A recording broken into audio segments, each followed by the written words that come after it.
they can't ignore him because he's too well known, but they also want to make really, really clear that Jesus is better. Yeah.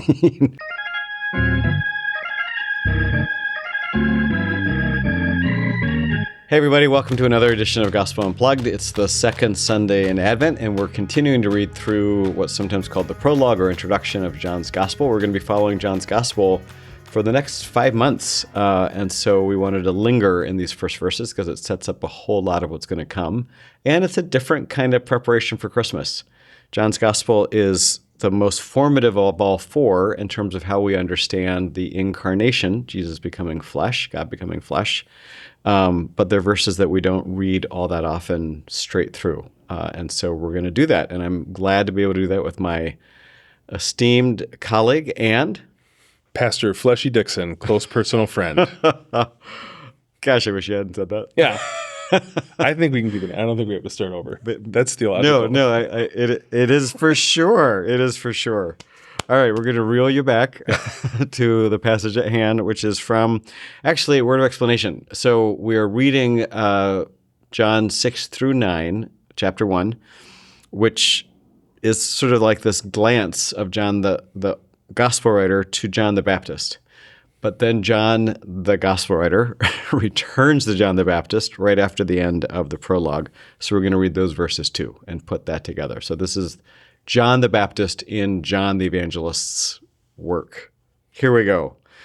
So beginning with the 6th verse of the first chapter, St. John writes, "Now there was a man sent from God, whose name was John.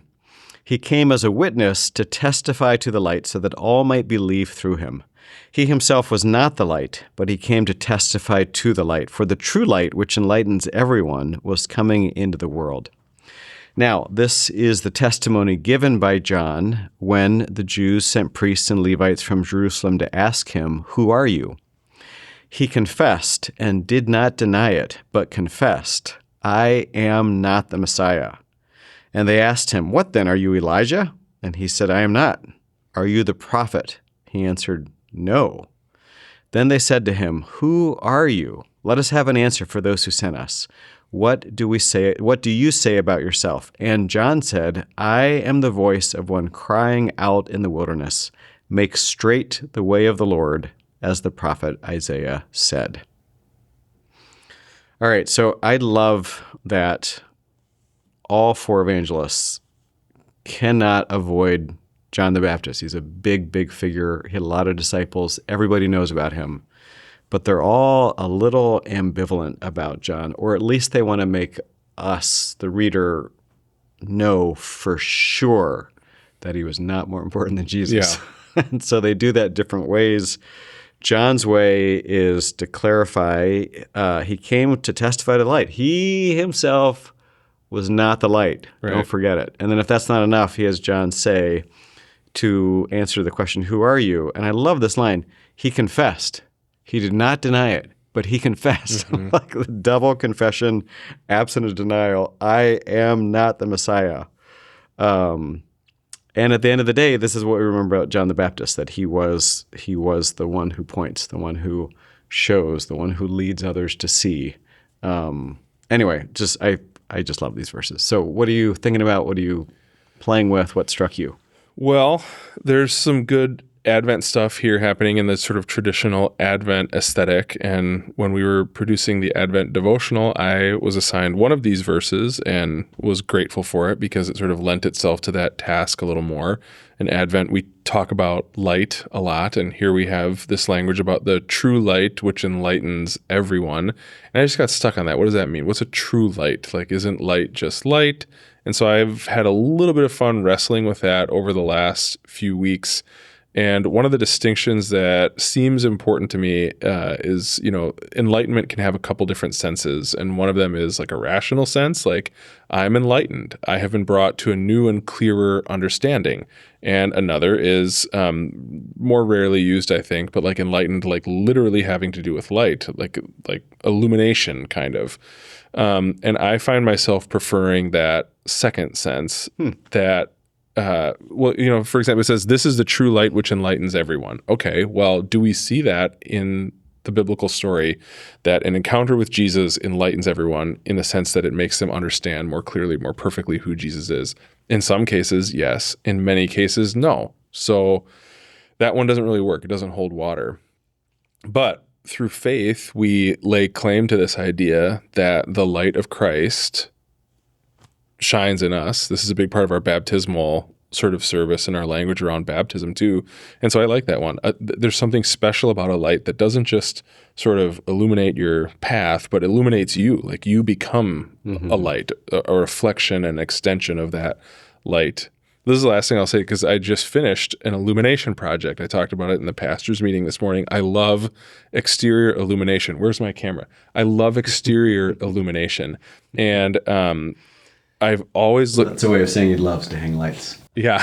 These are in the ground. This is like landscaping light. This is really nice. But we've been looking for holiday themed ones forever to go up our path. And it's harder and harder to find ones that you can connect to the string before it and the light will go all the way up the path. So you can get 3 skeleton hands at Halloween, going like this, but you can't do 6 or 9 or 12 so they can go the whole length of your path. And we finally found some like that. And I don't know, this feels like that. Like this is the light that illuminates other lights. And so the light spreads and goes up the path. And, we have the verse from Matthew, let your light so shine that others might see it and give glory to God. The light spreads. So I'm thinking about light a little bit. A little bit. Yeah. And that brings us to our time. And so we want to say a lot of it. Oh, yeah, dude, you think? You think a lot.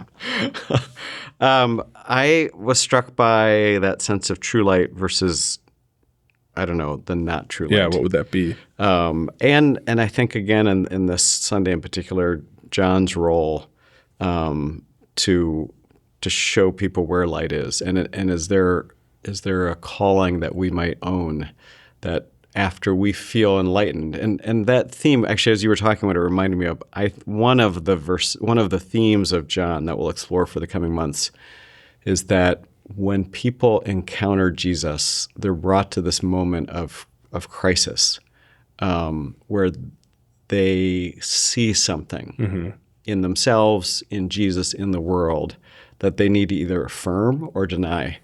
And so maybe that's one of the functions of light too. It throws things into contrast. Big shadow on the wall. Yeah. And once you've seen it, you can't not see it anymore. And that's part of what's going on here as well. And can we, if we have had those moments, can we then share or facilitate them for others or point others to where the light is when they're struggling with darkness? So I like that. With turn and angle and bring the light into their specific place that there's a deep shadow. Yeah, I like that very much.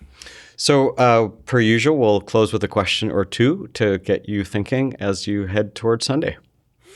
Well, one, obviously germane to the conversation we've been having is how can you let the light of Christ shine through you? How can you reflect that light and love and grace to the world around you? That's our calling as disciples and followers and friends of Jesus Christ. That's one. I have another one. We didn't talk about this much, but this is, of course, the famous line, I am the voice of one crying out in the wilderness, make straight the way of the Lord. What are the voices that have cried out to you in your wilderness and have made straighter the connection between you and Jesus, the connection between you and that grace that is so precious? Who has made that a straighter, shorter line for you? Nice. All right, here we go. Hard to believe it's already Advent, but it is. So we'll see you in church.